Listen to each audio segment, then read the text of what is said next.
मथुरा में महाएक्शन 189 डिफॉल्टर बिल्डरों की सूची जारी। एमबीडीए की कार्रवाई से बिल्डर लॉबी में हड़कंप। मथुरा में विकास के नाम पर करोड़ों का कारोबार करने वाले बिल्डरों और कॉलोनाइजरों पर अब बड़ा शिकंजा कसने जा रहा है। मथुरा वृंदावन विकास प्राधिकरण यानी एमबीडीए ने 189 ऐसे डिफॉल्टरों की सूची जारी की है जिन पर सरकारी बकाया जमा न करने का आरोप है। सूची सामने आते ही रियल एस्टेट कारोबारियों में हड़कंप मच गया है। मथुरा, जहां तेजी से बढ़ते शहरीकरण के बीच नई नई कॉलोनियां बसाई जा रही हैं, बड़ी बड़ी जमीनों पर प्रोजेक्ट खड़े हुए, प्लॉट बिके और करोड़ों रुपए का कारोबार हुआ। लेकिन अब सवाल उठ रहे हैं कि जिस विकास के नाम पर इतनी कमाई हुई, उसमें सरकारी खजाने का हिस्सा आखिर कहां गया।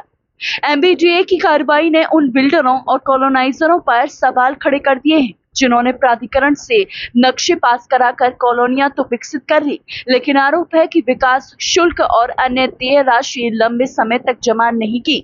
यानी निजी कारोबार चलता रहा लेकिन सरकारी राजस्व अटका रहा। मथुरा वृंदावन विकास प्राधिकरण ने सख्त रुख अपनाते हुए 189 डिफॉल्टरों की सूची सार्वजनिक कर दी है। प्राधिकरण की इस कार्रवाई से बिल्डर लॉबी में खलबली मच गई है। बताया जा रहा है कि लंबे समय तक नोटिस और इंतजार के बाद अब बकाया वसूली को लेकर सख्ती बढ़ाई गई है। मामला सिर्फ सूची जारी करने तक सीमित नहीं है। कई मामलों में स्वीकृत मानचित्र निरस्त करने की प्रक्रिया भी शुरू होने की बात सामने आ रही है। अगर ऐसा होता है तो संबंधित कॉलोनियों में आगे के विकास कार्यों पर असर पड़ सकता है। वहीं इस कार्रवाई के बाद आम लोगों के बीच भी कई सवाल उठ रहे हैं। आखिर करोड़ों रुपए का बकाया इतने लंबे समय तक क्यों जमा नहीं हुआ?